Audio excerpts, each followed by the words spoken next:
आशुतोष शशांक शेखर चंद्रमौली चिदंबरा। कोटि कोटि प्रणाम शंभु कोटि नमन दिगंबरा। हर हर महादेव। दोस्तों, ओम नमः शिवाय।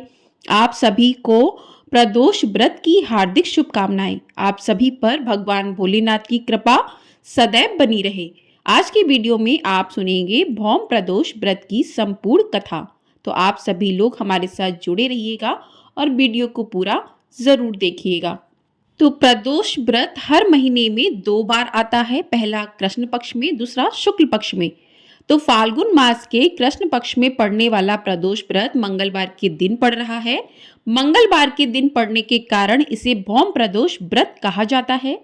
तो इस दिन जो भी भक्त सच्चे मन भाव से प्रदोष व्रत करते हैं, भगवान भोलेनाथ की पूजा करते हैं, तो उन पर भोलेनाथ का आशीर्वाद सदैव ही बना रहता है। तो आइए अब सुनते हैं भौम प्रदोष व्रत की संपूर्ण कथा। प्रदोष व्रत की कथा केवल एक कहानी नहीं है, बल्कि भगवान शिव की कृपा प्राप्त करने का एक पवित्र माध्यम है। दुखों से घिरे इस संसार में उनकी पूजा ही वह मार्ग है जो हर कष्ट को हरती है और मनुष्य को शांति प्रदान करती है। जो भी भक्त इस पवित्र कथा का श्रवण नहीं कर पाता, वह भोलेनाथ की कृपा से वंचित रह जाता है। भगवान शिव की कृपा से न केवल जीवन के तमाम संकट दूर होते हैं, बल्कि भक्त का जीवन सुख समृद्धि से परिपूर्ण हो जाता है। तो आइए फाल्गुन मास के कृष्ण पक्ष के भौम प्रदोष व्रत के शुभ अवसर पर भगवान शिव की महिमा का वर्णन सुने और उनकी कृपा से अपने जीवन को धन्य बनाएं। तो आइए कथा शुरू करने से पहले भगवान भोलेनाथ का चरणों का ध्यान करते हैं, उसके बाद कथा को प्रारंभ करते हैं। आप सभी लोग कथा को पूरे प्रसन्नचित मन से अवश्य सुनिएगा। तो प्रिय श्रोताओं, सूत जी बोले, अब मैं मंगल त्रयोदशी प्रदोष व्रत का विधि का विधान कहता हूँ। मंगलवार का दिन व्याधियों का नाशक है। इस व्रत में एक समय व्रती को गेहूं और गुड़ का भोजन करना चाहिए। इस व्रत के करने से मनुष्य सभी पापों व रोगों से मुक्त हो जाता है। इसमें किसी भी प्रकार का संशय नहीं है। अब मैं आपको उस बुढ़िया की कथा सुनाता हूँ जिसने यह व्रत किया और वह मोक्ष को प्राप्त हुई। अत्यंत प्राचीन काल की घटना है। एक नगर में एक बुढ़िया रहती थी। उसके मंगलिया नाम का एक पुत्र था। वृद्धा को हनुमान जी पर बड़ी ही श्रद्धा थी। वह प्रत्येक मंगलवार को हनुमान जी का व्रत रखकर यथा विधि उनका भोग लगाती थी। इसके अलावा मंगलवार को एक ना तो घर लीपती थी और ना ही मिट्टी खोदती थी। इसी प्रकार से व्रत रखते हुए जब उसे काफी दिन बीत गए तो हनुमान जी ने सोचा कि चलो आज इस वृद्धा की श्रद्धा की परीक्षा करें।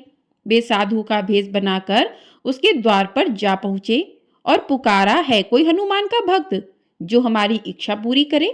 वृद्धा ने यह पुकार सुनी तो बाहर आई और महाराज क्या आज्ञा है। साधु भेषधारी हनुमान जी बोले कि मैं बहुत भूखा हूँ, भोजन करूंगा तो थोड़ी सी जमीन लीप दे। वृद्धा बड़ी दुविधा में पड़ गई। अंत में हाथ जोड़कर प्रार्थना करने लगी कि हे महाराज, लीपने और मिट्टी खोदने के अतिरिक्त जो काम आप कहें वह मैं करने को तैयार हूँ। साधु ने 3 बार परीक्षा करने के बाद कहा, तू अपने बेटे को बुला, मैं उसे औंधा लिटाकर उसकी पीठ पर आग जलाकर भोजन बनाऊंगा। वृद्धा ने सुना तो पैरों तले की धरती ही खिसक गई, मगर वह वचन हार चुकी थी। उसने मंगलिया को पुकार कर साधु महाराज के हवाले कर दिया, मगर साधु ऐसे ही मानने वाले नहीं थे। उन्होंने वृद्धा के हाथों से ही मंगलिया को औंधा लिटाकर उसकी पीठ पर आग जलवाई। आग जलाकर दुखी मन से वृद्धा अपने घर के अंदर जा घुसी। साधु जब भोजन बनाकर बुढ़िया माई को बुलाकर कहा कि मंगलिया को पुकारे ताकि वह भी आकर भोग लगा ले। वृद्धा में आंसू भरकर कहने लगी कि अब उसका नाम लेकर मेरे हृदय को और ना दुखाओ। लेकिन साधु महाराज नहीं माने। वृद्धा को भोजन के लिए मंगलिया को पुकारना पड़ा। पुकारने की देर थी कि मंगलिया बाहर से हंसता हुआ घर में दौड़ा आया। मंगलिया को जीता जागता देखकर वृद्धा को सुखद आश्चर्य हुआ। वह साधु महाराज के चरणों में गिर पड़ी। साधु महाराज ने उसे अपने असली रूप में दर्शन दिए। हनुमान जी को अपने आंगन में देखकर वृद्धा को लगा कि जीवन सफल हो गया। तो इस प्रकार से हनुमान जी अपने वास्तविक रूप में प्रकट हुए और वृद्धा को भक्ति का आशीर्वाद दिया। बोलिए भगवान हनुमान जी की जय। बोलिए भगवान भोलेनाथ की जय। तो इस प्रकार से प्रदोष व्रत की कथा पूर्ण हुई। आइए अब जानते हैं कि पार्वती जी ने शिव जी को दान में क्या दिया। तो एक श्रेष्ठ पुत्र की प्राप्ति हेतु भगवान शिव से आज्ञा लेकर पार्वती ने 1 वर्ष तक चलने वाले पुण्य व्रत का समापन किया। व्रत की समाप्ति पर पुरोहित सनत कुमार ने देवी पार्वती से कहा कि सुव्रते, मुझे दक्षिणा चाहिए। पार्वती ने मुंह मांगी दक्षिणा देने का वचन दिया। फिर क्या था, पुरोहित बने सनत कुमार ने अस्वाभाविक दक्षिणा की याचना की। देवी, इस व्रत में दक्षिणा स्वरूप मुझे अपने पति को दीजिए। यह सुनते ही देवी पार्वती पर जैसे वज्रपात हुआ हो। वे व्याकुल होकर विलाप करती हुई मूर्छित हो गई। पार्वती को मूर्छित देखकर ब्रह्मा, विष्णु और मुनियों को हंसी आ गई। उन्होंने पार्वती को समझाने के लिए भगवान शिव को भेजा। पार्वती जी की मूर्छा टूटने पर शिव ने उन्हें समझाया कि देवी, दैव कार्य, पितृ कार्य या नित्य नैमित्त जो भी कार्य दक्षिणा से रहित होता है निष्फल हो जाता है। उस कर्म से दाता कालसूत्र नामक नरक में गिरता है। उसके बाद वह दीन होकर शत्रुओं से पीड़ित होता है। ब्राह्मण को संकल्प की दी हुई दक्षिणा उस समय ना देने से वह बढ़कर कई गुना हो जाती है। भगवान विष्णु और ब्रह्मा ने पार्वती से धर्म रक्षा के लिए अनुरोध किया। धर्म ने भी समझाया, देवताओं ने कहा, मुनियों ने भी दक्षिणा देने की प्रेरणा दी। फिर भी पार्वती चुपचाप रही। तब सनत कुमार ने कहा, शिवे, या तो आप मुझे दक्षिणा में अपने पति को प्रदान कीजिए या अपने दीर्घकालीन कठोर तप का फल भी त्याग दीजिए। इस महान कर्म की दक्षिणा ना मिलने पर मैं इस दुर्लभ कठोर व्रत का फल ही नहीं, आपके समस्त कर्मों का फल भी प्राप्त कर लूंगा। उद्विग्न होकर पार्वती ने कहा, पति से वंचित हो जाने वाले कर्म से क्या लाभ है? दक्षिणा देने तथा धर्म और पुत्र की प्राप्ति से मेरा क्या हित होगा? पृथ्वी देवी की उपेक्षा कर वृक्ष की पूजा करने से क्या प्राप्त हो सकेगा? साध्वी स्त्रियों के लिए पति 100 पुत्रों के समान होता है। ऐसी स्थिति में यदि व्रत में अपने पति की ही दक्षिणा दे दी जाए तो पुत्र से क्या लाभ? यह सत्य है कि पुत्र पति का ही अंश होता है, लेकिन उसका एकमात्र मूल तो पति ही होता है। मूलधन के नष्ट होने पर समस्त व्यापार ही विनष्ट हो जाता है। उसी समय आकाश में देवताओं और ऋषियों ने एक रत्न निर्मित रथ देखा जो पार्षदों से घिरा था। उस रथ से श्री नारायण उतरकर देवताओं के सम्मुख उपस्थित हुए। उन श्री नारायण को ब्रह्मा, विष्णु और शिव ने रत्न सिंहासन पर बैठाकर उन्हें प्रणाम किया और हाथ जोड़कर गद कंठ से स्तुति की। वहां का सारा वृत्तांत जानकर श्री नारायण ने कहा कि शिव प्रिया पार्वती का यह व्रत लोक शिक्षा के लिए है, अपने लिए नहीं है, क्योंकि यह तो स्वयं समस्त व्रतों और तपस्याओं का फल प्रदान करने वाली है। इनकी माया से ही चराचर जगत मोहित है।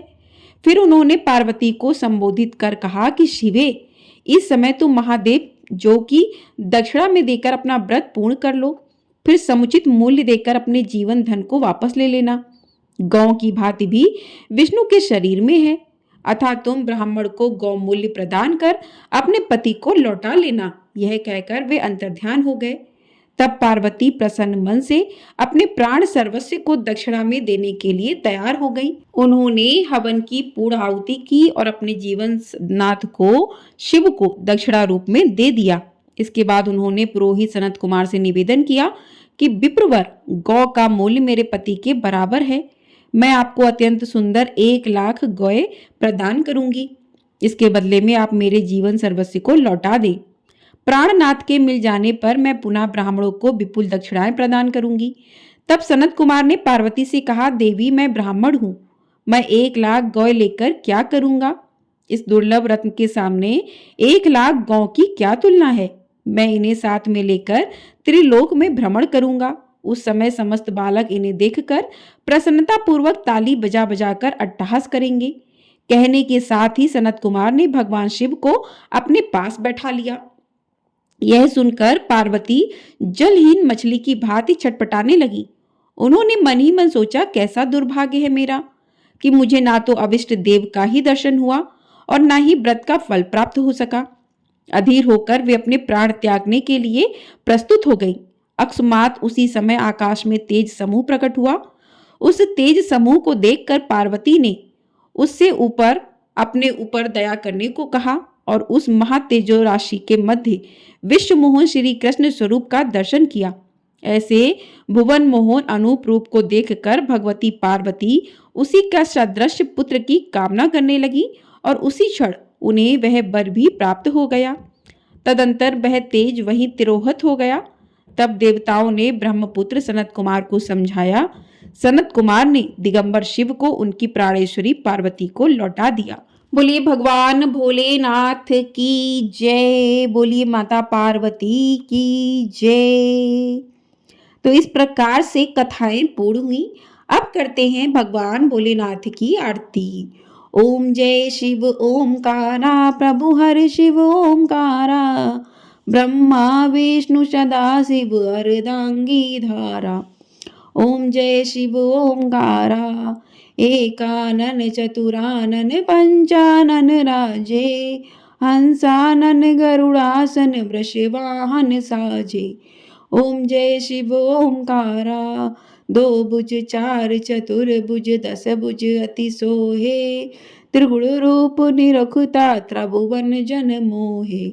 ओम जय शिव ओमकारा, अक्षमाला बनमाला रुडमाला धारी, चंदन मृग मद सोहे भाले शशिधारी। ओम जय शिव ओमकारा, श्वेतांबर पीतांबर बागंबर अंगे, सनकादिक गरुड़ादिक भूतादिक संगे।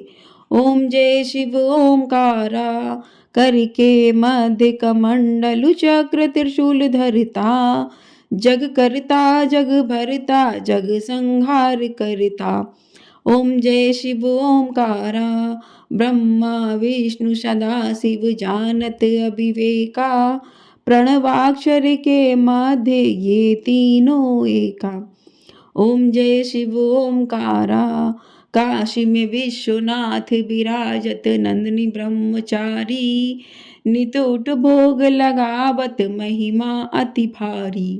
ओम जय शिव ओमकारा, त्रिगुण शिव जी की आरती जो कोई नर गावे, कहत शिवानंद स्वामी मन वांछित फल पावे। ओम जय शिव ओमकारा। बोलिए भगवान भोलेनाथ की जय। बोलिए माता पार्वती की जय।